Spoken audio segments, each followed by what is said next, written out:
오늘 내용은 퍼스널 브랜딩 시작하기, 그리고 두 번째는 나만의 콘텐츠를 찾아보자, 세 번째는 모든 플랫폼에서 통하는 콘텐츠의 원리, 네 번째는 보내주셨던 질문 중에 너무 전문적이거나 커머스 쪽이라든가 이런 거는 제가 답변하기가 좀 어려웠고, 제가 답변 드릴 수 있는 것만 뽑아가지고 몇 개 준비해봤어요. 그래서 여기는 퍼스널 브랜딩 해야 하는 이유, 그리고 실패도 성공도 스펙이다. 팔로워가 적어도 가능하다. 무스펙에서 스펙 만드는 법. 빨리 가볼게요. 제가 30장이나 만들어가지고 빨리 가볼게요. 저의 소개를 할게요. 저는 고졸이고요. 아마 제가 다른 사람들보다 제일 스펙이 없을 거예요. 무슨 고졸이다 보니까 어떤 전문 분야가 있는 것도 아니고 전문 전공도 없고요. 그리고 어린아이 둘을 키우고 있는 육아맘이고요. 게다가 어디 넓은 세상에 살고 있는 것도 아니고 수도권에 살고 있는 것도 아니고 이렇게 물류 비용도 비싸고 인구도 적은 제주도에 살고 있는 지리적인 한계가 있어요. 그래서 제 상황이 지금 취업도 불가능하고, 그리고 제가 원래 투자를 되게 부동산 투자를 좋아해가지고 집도 막 사서 모으고 이렇게 했는데 요즘에 부동산 많이 폭락했다는 기사가 나오잖아요. 그래서 저도 분양권 맞아야 되는 것도 있고, 역전세 난 것도 있고, 그래서 이 투자금이 트는 창업이 불가능해요. 그리고 오랜 기간 교육받는 기술 직종도 저가 애기 둘을 키우면서 현실적으로 불가능한 상황이고요. 그래서 저는 지금 무스펙인데, 무스펙이라고 하면은 여기 지금 계신 분들도 내가 진짜 엄청난 스펙을 가지고 있다 이런 분들은 좀 드무실 거예요. 다 난 할 줄 아는 게 없는데 어떡하지? 내가 뭘 해야 될까? 이렇게 생각을 하실 텐데, 이걸 긍정적으로 한번 생각해 봐요. 제가 뭐 잘하는 게 아직 없다는 것은 반대로 시작하면은 시작할 수 있는 분야가 무한하다는 거예요. 뭐든지 시작할 수가 있다는 거예요. 그래서 오히려 그거를 장점으로 바꿔라. 퍼스널 브랜딩 꼭 해야 하는 이유? 업체가 아닌 사람을 브랜딩해야 눈에 띈다는 거랑요. 웹 2.0 시대와 3.0 시대를 대비를 해야 된다. 그리고 금주저들은 퍼스널 브랜딩을 하지 않는다는 거예요. 이거는 제가 블로그에서 또 얘기하고 유튜브, 인스타에서도 얘기했던 건데요. 업체가 아닌 사람을 브랜딩하는 것이 기억에 잘 남아요. 개통령이라 불리는 강영욱, 뭐 하는 분인지 다 아시죠? 근데 강영욱이 운영하는 그 애견 훈련소 이름은 아는 분 굉장히 드무실 거예요. 그리고 오은영 선생님, 오은영 선생님 뭐 하시는 분인지는 뭐 금쪽이 보고 다 아실 거고. 근데 오은영 선생님이 운영하는 그 아동 심리 상담 업체 이름 아시는 분 계실까요? 굉장히 드물 거예요. 그리고 한문철 변호사님도 대부분 다 아시잖아요. 블랙박스로 이렇게 교통사고 전문 변호사인데, 한문철 변호사님이 운영하는 법률사무소 이름 아는 분 굉장히 드물잖아요. 그런 것처럼 우리가 백종원의 프랜차이즈를 전부 다 알지 못하지만 백종원이라는 사람을 아는 것처럼 이렇게 업체가 아닌 사람을 브랜딩하는 것이 굉장히 더 눈에 잘 띄기 때문에 퍼스널 브랜딩이 유리하다는 거예요. 저 같은 경우도 마케팅 회사를 하고 있지만 마케팅 회사를 홍보를 하는 것이 아니라 저 질봄이라는 사람이 유명해지면 마케팅 회사는 저절로 잘 된다고 생각하고 이렇게 퍼스널 브랜딩을 하고 있어요. 그 웹 2.0 시대와 3.0 시대는 저도 이 김미경 선생님의 유튜브에서 보고 알게 된 거고, 그 외에 관련 정보도 좀 찾아봤는데요. 우리 웹 1.0 시대가 옛날에 야후 무슨 라이코스 그때 시절 있잖아요. 그런 누군가 웹에 어떤 정보를 올리면은 우리가 그냥 보기만 했던 시대고요. 웹 2.0 시대가 지금 현재예요. 우리가 서로서로 정보를 교환을 하고 있죠, 지금은. 그런데 지금 우리 여기 줌에서 모였는데 저와 여기 모여주신 분들이 이런 정보를 공유하고 있지만 돈은 누가 벌어요? 줌이 벌어요. 그리고 지금이 이런 시대예요. 사용자가 정보를 올리고 공유하지만 돈은 플랫폼이 많이 벌어가는 시대고요. 웹 3.0이라는 거는 저도 웹 3.0이 오지 않았기 때문에, 그리고 아직까지 이런 미래학자들도 정확히 어떤 형태로 올지는 예측을 못하고 있지만, 그때가 되면은 블록체인 기술을 만들어서 자신의 콘텐츠를 직접 거래할 수 있는 단계가 온대요. 뭐 예를 들어 지금 같은 경우는 만약에 이 강의를 유료로 한다면은 클래스 101이라든가 어딘가를 통해서 돈을 받아야겠지만, 미래가 오면은 블록체인을 통해서 직거래를 할 수가 있다는 거예요.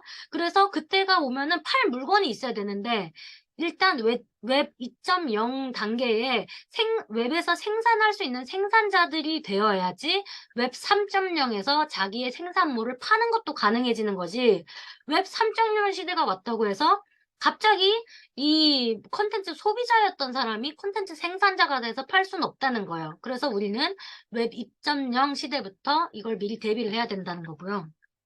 그리고 제가 주변에 금수저인 사람들도 있는데 뭐 여기도 금수저분들도 계실 거예요. 금수저분들에 대해서 뭐 반대를 하는 것이 아니라 금수저분들 좋아해요. 근데 금수저분들은 퍼스널 브랜딩에 큰 관심이 없어요. 왜냐면은 금수저분들은 정말 이 자기 계발이면은 자기 계발, 재테크면 재테크, 어떤 사업의 본질적인 거면 사업의 본질적으로 굉장히 이미 그 체득된 부분이 많아요. 자기 친척, 부모님 아니면 그냥 기존 인맥에서. 그래서 이분들이 이 퍼스널 브랜딩을 하면은 자본주의 생태 교란자들이에요. 뭐 베스 이런 것처럼 와서 막 다 잡아먹는단 말이에요. 그런데 그분들은 부족한 게 없기 때문에 퍼스널 브랜딩을 잘 안 해요.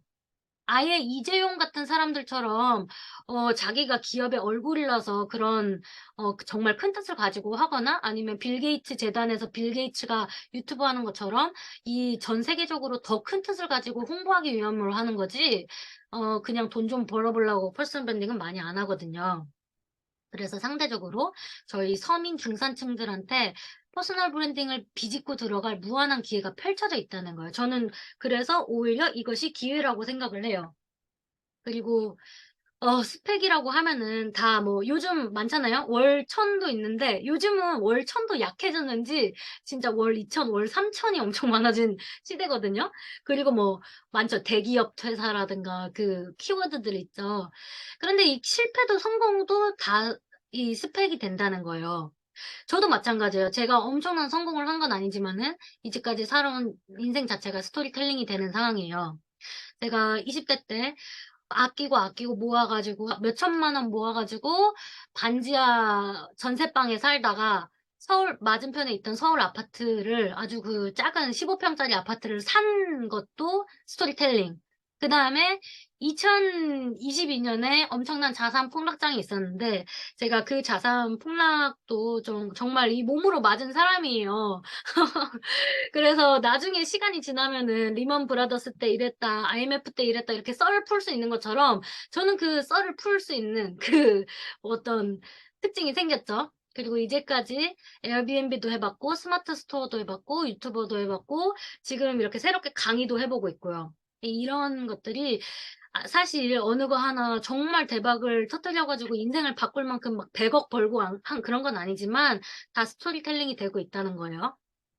그리고 팔로워 숫자가 적어도 가능하다는 거예요. 이거는 대부분 사람들이 뭐 인스타 팔로워 10,000명, 유튜브는 100,000명 이 정도부터 팔로워가 많다고 생각을 하거든요. 아니면은 뭐 네이버는 인플루언서가 돼야 된다. 이웃이 10,000명은 넘어야 된다. 이렇게 생각을 하시는데 팔로워 1,000명으로도 먹고 사는 게 이론적으로 가능하다는 거예요.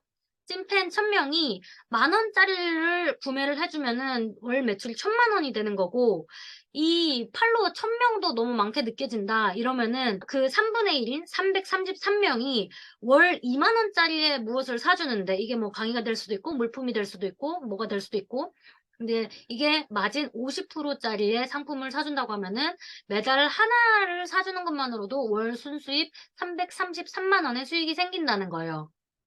그리고 구독자 같은 경우는 우리가 유튜브를 볼 때 구독자 한 10만 실버 버튼이 돼야지 '아 이 사람 돈 좀 버는구나.' 이렇게 생각을 하는데 1,000명도 사업과 연결 시 영향력을 엄청 키울 수 있어요.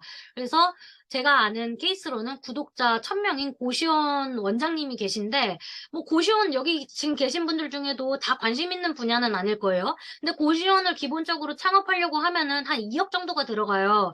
그러면은 이 컨설팅비를 1,000만 원 내더라도 '안전 마진을 확보하고 들어가자. 노하우를 돈으로 사자.' 이런 마음으로 컨설팅 1,000만 원짜리를 팔아도 이 사람은 유튜브로 유입되는 게 엄청나게 많다는 거예요.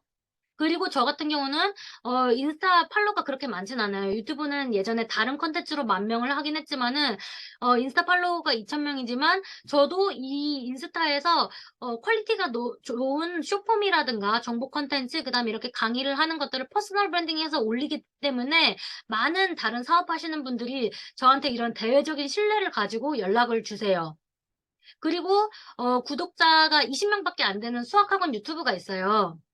그런데 이 유튜브를 잘 활용을 해 가지고 유튜브에 비공개 영상으로 자기의 강의를 올려서 이 자기만의 인터넷 강의처럼 활용하기도 하고, 그다음에 블로그, 인스타까지 전부 다 운영을 하면서 학부모들이 보고 엄청나게 '오피셜하다. 여기는 정말 이 원장님의 철학이 있다.'라는 생각을 가지고 엄청나게 매출이 뛰어서 석 달 만에 매출 3 배를 만든 사례도 있어요. 그리고 제가 요즘에 돈을 이런 거를 가지고 '어떻게 유튜브 적은 구독자로도 돈을 많이 벌까?' 이렇게 생각하는 부분 중에 하나가 뭐가 있냐면요. 예를 들어 그 상품의 단가가 굉장히 비싼 거라고 생각을 해 봐요. 그리고 주로 나이 많은 사람들이 구매하는 거. 예를 들어서 조립식 주택이라고 생각해 봐요. 하나 사려면은 한 2천만 원, 3천만 원 해요, 농막 같은 거. 그거를 유튜브에 올려서 조회수가 300 개밖에 안 나오더라도 그거를 누군가가 한 번 사 주면은 마진이 몇백만 원씩 남는 거예요. 그래서 저는 팔로워 숫자, 구독자 숫자보다는 이거를 어떻게 수익화시켜서 돈을 벌 것인가에 더 관심이 많은 사람이에요.